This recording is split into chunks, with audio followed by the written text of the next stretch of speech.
Inclinemos a cabeça só por um momento. Querido Pai Celestial, estamos gratos por estar aqui esta noite.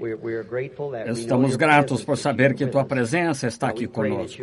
Agora rogamos que ministres a cada um de nós conforme necessitamos. Pedimos em nome de Jesus. Amém. Podem sentar-se.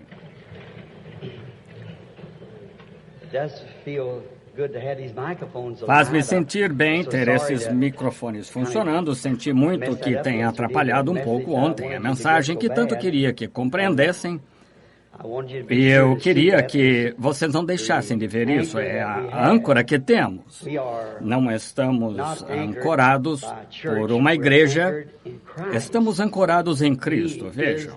Ele é esse único caminho, Ele é o único lugar de segurança, o único lugar em que Deus alguma vez pôs o seu nome. E Deus disse que se encontrariam com o povo no lugar que Ele escolheu para pôr seu nome. Não em qualquer porta, mas na porta que Ele escolheu. E nesse lugar Ele se encontraria com o povo. E ali somente verificamos que Deus nunca pôs o seu nome, em parte alguma, a não ser em seu Filho Jesus Cristo. Uma vez que o Filho sempre recebe o nome do Pai. E agora você diz, bem, a que isso se aplica hoje? Cada um diz, eu estou em Jesus. Ele é a palavra. Isso. No princípio era o Verbo, e o Verbo estava com Deus, e o Verbo era Deus. O Verbo se fez carne e habitou entre nós. Novamente, também está escrito em Apocalipse, capítulo 19, quando virmos vindo a noiva e o noivo com a veste salpicada de sangue, o nome pelo qual se chamava era a Palavra de Deus. Ele é a Palavra de Deus. E isto é, Ele é o poder vivificador. Ele é o Espírito Santo. É isso, a dinâmica que entra na mecânica, as palavras que a fazem viver. E tudo isso tem de funcionar em conjunto, ou simplesmente não funcionará. Tem de tomar a totalidade da Bíblia, de Cristo, o Evangelho pleno.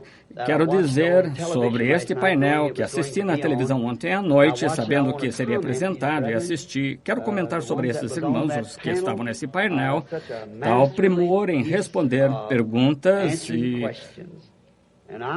Sou muito crítico, sabem, de qualquer modo, mas não havia nada para ser criticado ali. Absolutamente genuíno e pude concordar com isso 100%. Obrigado. Aquelas respostas foram diretamente ao ponto e, sem dúvida, apreciei isso e somente queria ter um filme para apresentar em minha igreja em casa. Realmente agradável. Estou tão agradecido em saber que Deus tem lidado nos outros campos, além do nosso próprio grupo pentecostal, e está levantando homens. Essa semente de Deus que tem estado depositada ali por todos estes anos, esperando pela luz resplandecer na frente deles. Isto também nos dá uma advertência, amigos, ao saber que Jesus disse, quando essa virgem adormecida tinha começado a entrar para comprar azeite, aí foi quando o noivo estava vindo. Assim, podemos ver, por meio disso, quando vemos episcopais, presbiterianos, metodistas, batistas, luteranos entrando para obter o azeite, então essa foi a hora em que o noivo veio. Recordemos-nos disso. Nunca me ocorreu de Billy, meu filho, dizer-me tal como há alguns minutos. Ele disse, papai, não estou lhe dizendo o que fazer, não tenho intenção de impressioná-lo com alguma coisa, mas, papai, o que quer que faça, dedique todo o seu tempo a essas pessoas enfermas. Ele disse, nunca vi tantas pessoas enfermas. Eu distribuí 200 cartões em alguns momentos a tantas pessoas enfermas. Muito raramente me diz isso. E então, eu vim esta noite com algumas pequenas notas escritas aqui, alguns comentários sobre o julgamento que se aproxima, e sabendo que estamos sentados aqui esta noite com a própria ira de Deus estremecendo embaixo de nós e logo ela o golpeará. E sabendo que a ira de Deus está esperando, no momento em que for dito, estará terminado para milhões. E sabendo disso em meu coração, sabendo que é assim, então vemos tantos enfermos se acotovelando.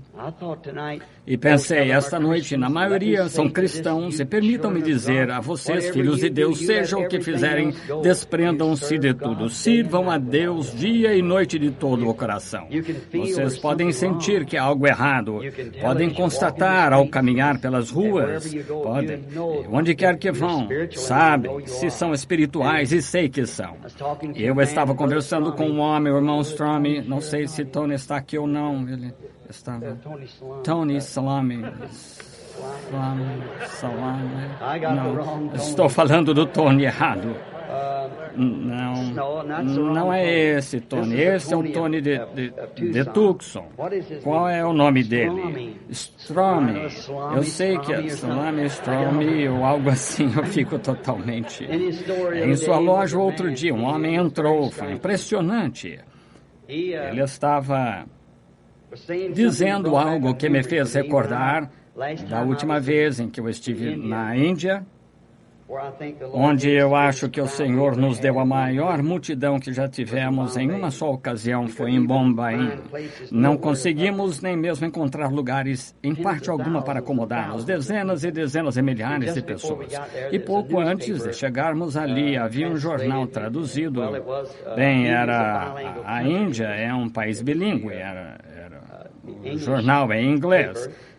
E disse, bem, os terremotos devem ter acabado, os pássaros estão voltando aos seus lares em seus ninhos.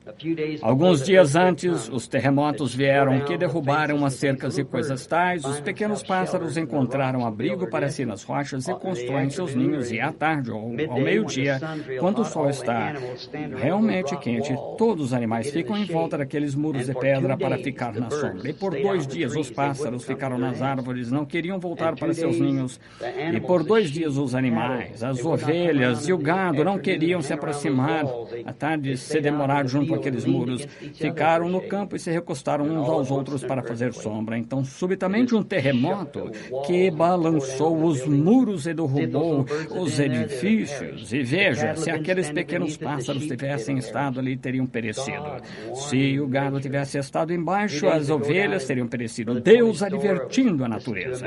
Alguns dias atrás, na loja do irmão Tony, eu estava ouvindo um homem ali que, quando esse terremoto aconteceu no Alasca, eu estava pescando lá, do que chamamos Stony Point, no México.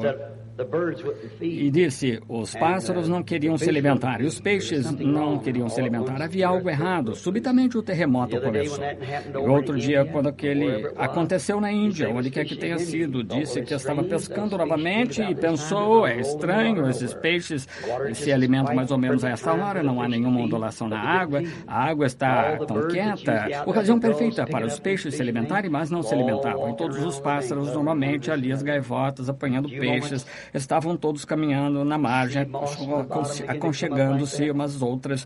Poucos momentos, o musgo marinho do fundo começou a subir. Um terremoto tinha acontecido do outro lado da terra. Aqueles peixes sabiam que algo de errado estava para acontecer. Aqueles pássaros sabiam a mesma coisa. Certamente, se Deus dá um peixe, um pássaro discernimento, quanto mais devia lhe dar aos seus filhos. Sabemos que estamos no tempo do fim, o juízo esperando, de modo que sejamos realmente reverentes. Fuja para Deus de todo o coração.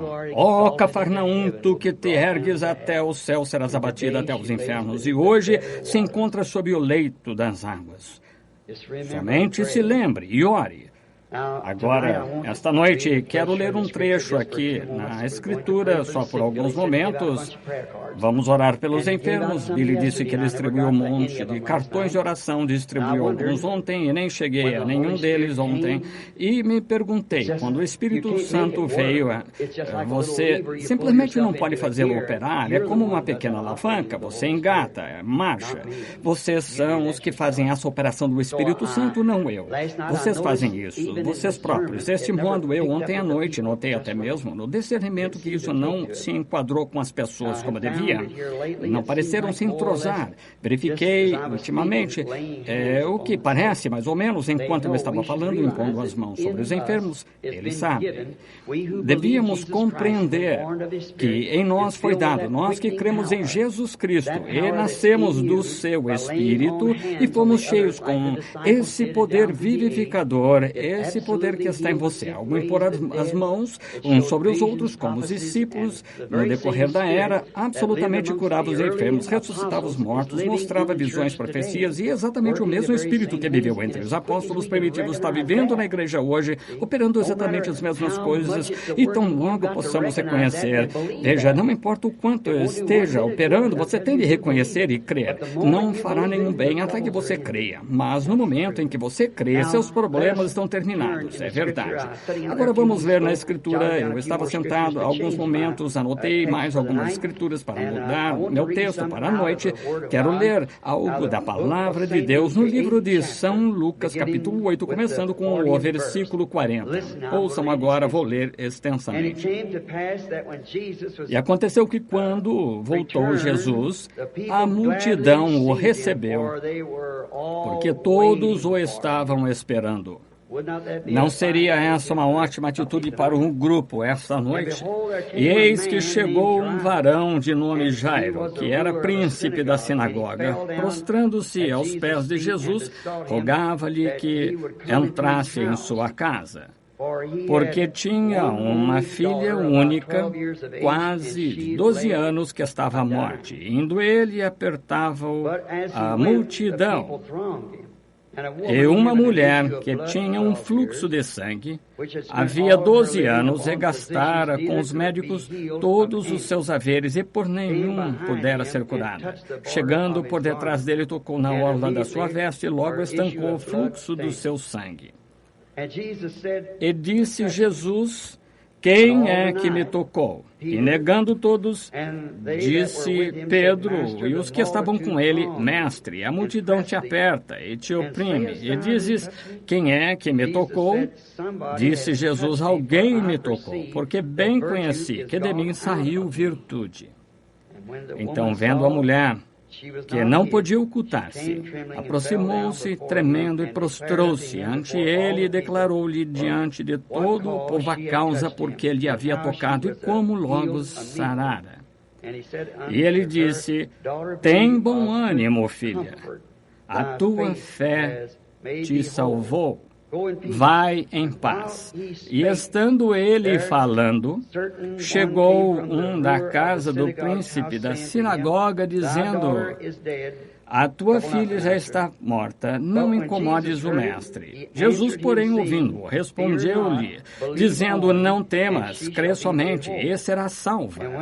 E tendo entrado na casa, a ninguém deixou entrar, senão a Pedro, a Tiago e a João, e ao pai e à mãe da menina. E todos choravam, a pranteavam. E ele disse: não choreis, não está morta, mas adormecida. E riam-se dele, sabendo que estava morta. Mas ele, pegando-lhe na mão, clamou à menina, dizendo: levanta-te, menina. E o seu espírito voltou, e ela logo se levantou. E Jesus mandou que lhe dessem de comer. E seus pais ficaram maravilhados. E ele lhes mandou que a ninguém dissessem o que havia sucedido. Agora oremos. Querido Pai Celestial, ao lermos a Tua palavra, sabemos que isso é verdade, isso aconteceu.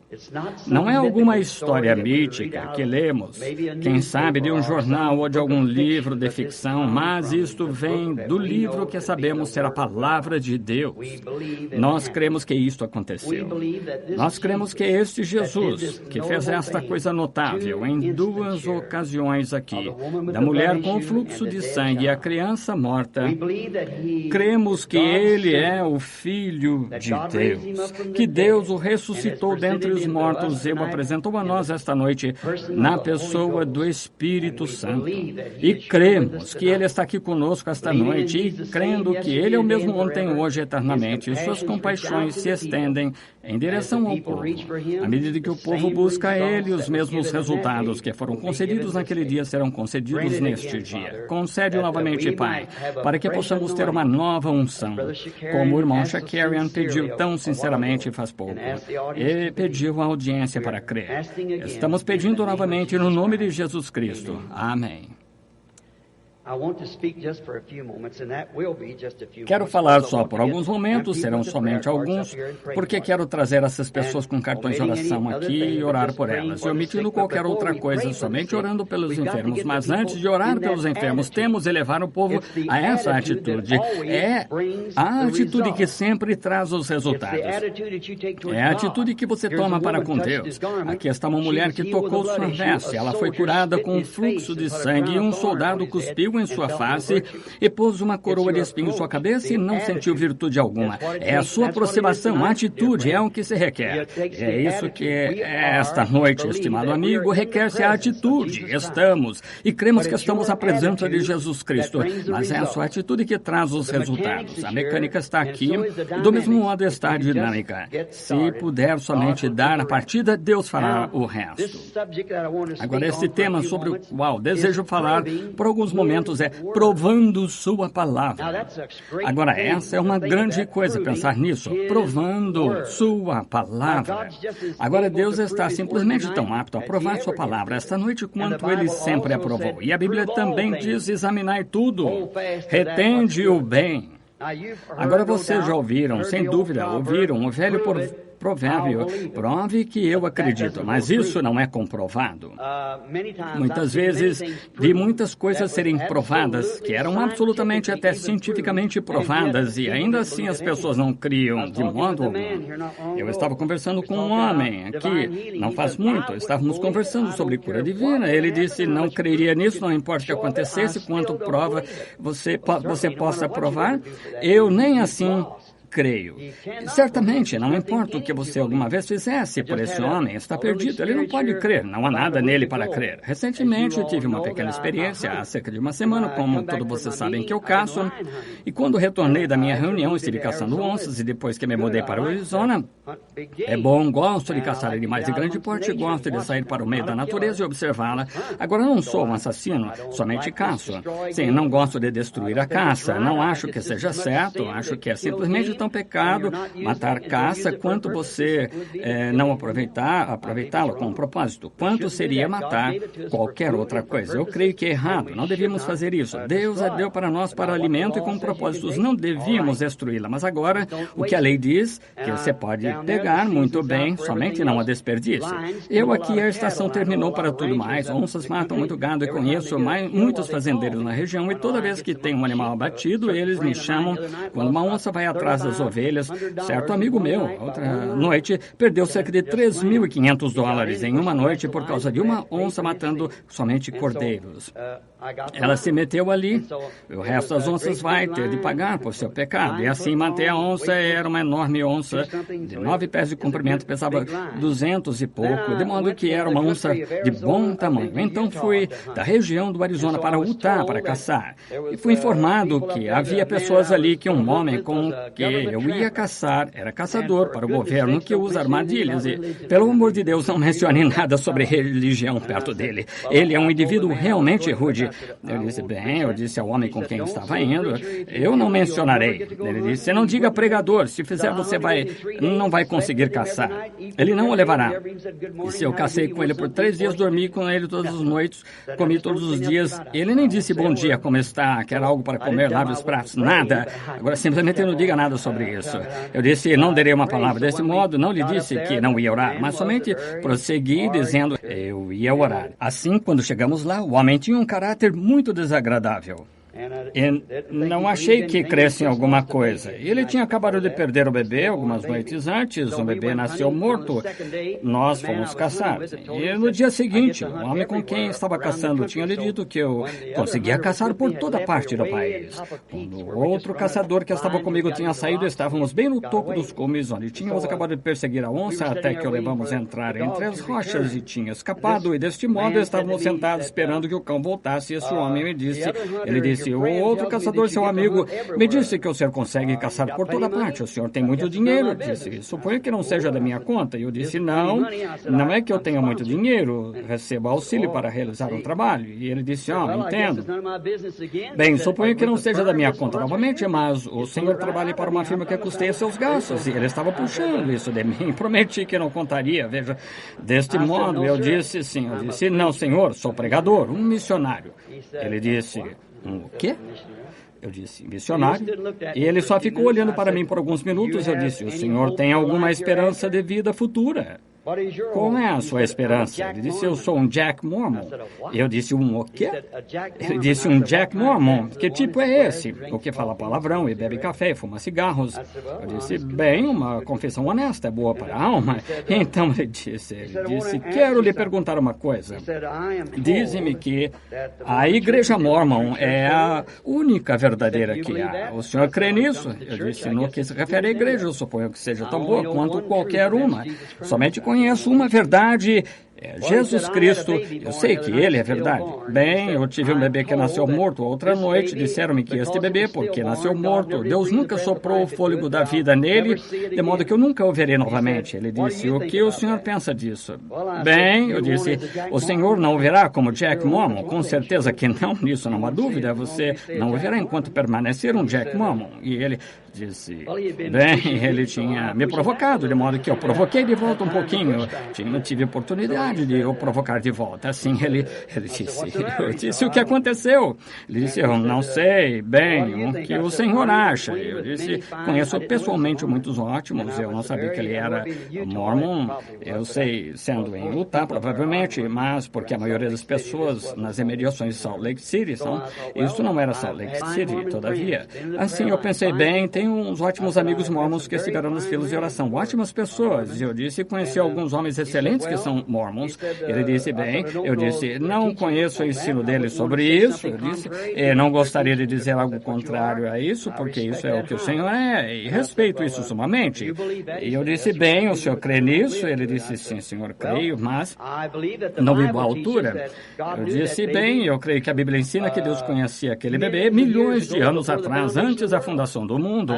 Eu disse, Deus disse a Jeremias antes mesmo que tivesses sido concebido no ventre da tua mãe, antes mesmo que saísses da madre, eu te conheci e te santifiquei as nações, te dei por profeta. Eu disse, isso é o quanto ele soube acerca dele. Veja, ele disse, bem, obrigado. Ele começou a caminhar, colina abaixo, encontrou com aquele indivíduo e disse, por que não me contou que aquele sujeito era pregador? Assim, ele conversou com ele um pouquinho, começou ali a contar acerca das reuniões. Agora, Mormons creem em profecia. Talvez não haja nenhum aqui, mas creem em profecia. Mas, deste modo, talvez eu esteja falando fora da escola. Sim. Porém, de qualquer modo, eles creem. E ele disse, retornou a mim, disse, pelo que entendo, o senhor é profeta. Eu disse, não, senhor, o senhor tem me mostrado algumas coisas por acontecer. E ele partiu imediatamente e disse, vamos entrar. E ele entrou em seu carro, desceu até a via, uma cidadezinha perto de onde morava. Passaram-se alguns momentos, demos falta dele. Estávamos arrumando os cães para sair novamente após o almoço. Enquanto arrumávamos, ele partiu em um carro. Em poucos momentos, um jovem de boa aparência voltou com cerca de 17 anos de idade, um cavalheiro cristão de aparência realmente santa, e disse, este é meu irmão, ele não é um Jack Mormon, é um verdadeiro Mormon. Eu disse, como vai, filho? E ele disse, entendo, pelo que meu irmão me contou que o senhor é profeta. Eu disse, não, senhor. Eu disse, não é que eu seja profeta, o senhor tem me mostrado coisas por acontecer. Eu disse, tomei uma injeção no braço agora mesmo para eu estar na mesa de operação. Mas meu irmão me disse isto, se é assim, não necessito de operação. Ele me olhou direto no olho, um olhar sincero, honesto, verdadeiro. Disse, o senhor impõe as mãos sobre mim. Se essas coisas são assim, eu não necessitarei da operação. Foi saudável para casa.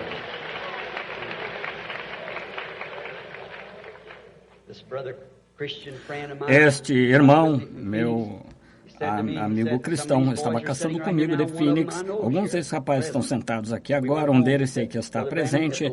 Nós fomos para casa, ele disse, irmão Branham, se o senhor lhe mostrasse uma visão e o deixasse dizer a esses mormons simplesmente o que vai acontecer bastará, porque estão esperando por isso. De modo que orei, e a caminho de volta para casa, eu estava vindo na segunda-feira seguinte, domingo, por volta das 10 horas, eu estava de pé na sala após o culto daquela manhã, estava olhando para fora e vi lanternas lampejando algum tipo de luz lampejando. Eu vi uma onça que estava em uma árvore e era pequena demais para eu atirar, eu não queria isso. E teve outra pessoa que atirou nela, e quando atirou nela com uma arma grande demais, estraçalhou a onça, e não gostei da maneira como fez isso. Quando cheguei a Phoenix, contei isso ao irmão Dawson e ao irmão Mosley. Eu sei que ele está aqui, eu vi o outro dia em algum lugar. Ele ia comigo, ele e sua esposa. Eu disse, observe, veja, assim diz o Senhor.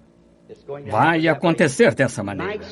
Por noites esperamos, 4 ou 5 noites. Tínhamos caçado dias. Raramente se faz uma onça refugiar-se numa árvore à noite. Aconteceu de estar vindo para casa, soltaram os cães esse caçador, Mormon, e a onça pegou a trilha, ou o cão pegou a trilha da onça, melhor. Perseguiu forçando-a para refugiar-se numa árvore, e às 10 da noite vieram, tiraram-nos da cama, fomos até lá. Estava aquela mesma onça na árvore, luz brilhando, o irmão Mosley atirou nela com a arma mais ou menos de calibre 44, quase partiu a onça em duas. Ali estava, exatamente da maneira que foi dito. No dia seguinte encontrei o guarda florestal, chefe do estado, outro Jack Mormon, levei aqueles dois juntos, conduzindo-os de volta a Cristo. Eu lhes digo, ele é o mesmo ontem, hoje, eternamente. Deus prova que sua palavra é assim. Já ouviram as pessoas dizer, ver é crer. Isso não é inteiramente verdade. Muitas pessoas veem e ainda assim não creem. Nos dias que Jesus esteve na terra, porque eles não reconheceram que ele era a palavra de Deus manifestada, porque as pessoas não entenderam que Moisés disse, o Senhor teu Deus te despertará um profeta como eu. Ele cumpriu cada palavra que a Bíblia falou que ele faria. Porém, não creram. Mas Deus, em cada era, provou que sua palavra é verdade. Ele sempre prova a sua palavra. Então, dizem algumas vezes que ver é crer. Não é assim. Mas sabemos que Deus segue em frente provando sua palavra em cada era. Sabemos que ele provou isto a Adão e Eva, que quando ele disse, no dia em que dela comeres, nesse dia certamente morrerás. Temos de admitir isso, que isso é verdade. Cremos nisso porque ele provou isso e sabemos que é a verdade. Agora, somente tomaremos alguns lugares onde Deus provou sua palavra. Tomemos, por exemplo, nos dias de Noé. Deus falou a Noé uma mensagem que certamente era não científica e incrível. Ninguém poderia ter crido, nunca tinha chovido sobre a terra, não científica. Talvez fossem uma era científica maior do que somos agora, porque construíam pirâmides e esfinges naqueles dias que não conseguimos construir agora. Estavam familiarizados com um poder, algum tipo de poder mecânico, talvez atômico, que conseguiam erguer aquelas grandes pedras que não conseguiríamos fazer hoje. Porém, fizeram grandes coisas científicas, tinham algo com que podiam embalsamar um corpo para fazê-lo parecer natural por centenas de anos. Nós perdemos essa arte. Jesus disse como aconteceu nos dias de Noé. Assim será na vinda do Filho do Homem. E sabemos que estamos para entrar em outra grande era científica. E agora a mensagem que Noé tinha era muitíssimo contrária à crença daquele dia da igreja e era também muitíssimo contrária à pesquisa científica. Porém, Deus provou que sua palavra era verdade. Deus provou que esse profeta dizia era verdade. Também tomaremos outros, só por um momento. Abraão foi outro profeta do Senhor, a quem a palavra veio e ele disse, quando tinha 75 anos e Sara 65 anos, que ele ia ter filho com Sara. Agora foi um choque tanto para o incrédulo. Poderia você imaginar hoje tal coisa acontecendo até mesmo nesse dia com todas as nossas realizações científicas e todos esses bebês de proveta de que falam e coisas tais? Porém, esta mulher idosa agora com 65 anos e um homem idoso de 75, porém a palavra do Senhor veio a Abraão, ele disse que ia acontecer. E Abraão creu em Deus. E sem importar o quanto Deus falou e quão verdadeiro era, Abraão teve de crer no que Deus disse para que fosse assim. Agora veja como aquele homem foi testado com seu testemunho de que realmente creu. Esse mesmo homem que fez essa confissão de que creu em Deus, ele era uma pessoa como você, sentado aqui esta noite. Nós ainda cremos em Deus, temos de crer que sua palavra é a verdade, e ele provará que ela é a verdade se somente crermos. Agora veja o obstáculo que Abraão tinha. A primeira coisa era a sua idade, idade 75 anos, idade de Sara, 65. Havia passado muito da mudança da vida à menopausa. Sem dúvida, havia cessado muitos anos antes. Ele havia vivido com ela como esposa. Era meio-irmã, provavelmente tinha tomado quando era só uma menina, em sua adolescência, e a tinha desposado, e ele não tinha nenhum filho. Ela era absolutamente estéril. E agora descobrimos que para fazê-lo, ele deveria se separar de todas as pessoas que não criam nisto, para fazer que isto se cumprisse. Não é minha intenção dizer que você tem que se separar das pessoas, mas se separar de toda a tagarelice, da incredulidade e ficar longe disso quando as pessoas disserem essas coisas não acontecem, um bando de pessoas lunáticas, não há tal coisa como essa acontecendo. Simplesmente tape seus ouvidos e se afaste. Não dê nenhuma atenção a isso. A Bíblia diz que Abraão não duvidou da promessa de Deus por incredulidade, mas foi fortificado dando louvor a Deus. Seu nome foi mudado de Abrão para Abraão. A mudança de seu nome tornou seu nome Pai das Nações. Poderia imaginar um homem vivendo com sua esposa, com sua querida, com quem ele já tinha vivido por todos esses anos, e agora com quase 80 anos, e sua esposa com 70 anos, e ainda sem nenhum filho, ou alguma esperança de filho. Ainda assim declarou que ele era o Pai das Nações. Poderia você imaginar as críticas de seu companheiro de jornada, dizendo, Pai das Nações, agora quantos filhos você tem no momento?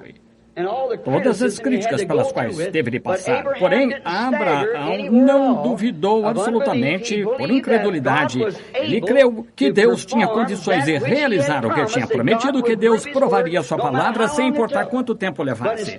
Mas ao invés de ficar cada vez mais fraco, como temos tendência a fazer, ficou mais forte o tempo todo.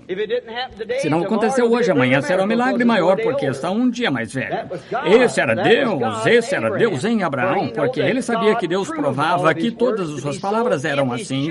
Se seus filhos somente tomarem a sua palavra de modo que ele possa provar isso por meio de você. Essa é a única maneira dele poder provar a sua palavra. Não aprova incrédulos. Não podem ser provados, eles são incrédulos. Porém, ela não é para incrédulos, é para aquele que crê. E se ele puder encontrar alguém que crê em sua palavra, ele provará sua palavra por meio de você. E algumas vezes enfermidades e coisas tais nos acontecem dessa maneira, de modo que Deus possa provar a si próprio. Lembram-se do homem cego que Jesus encontrou?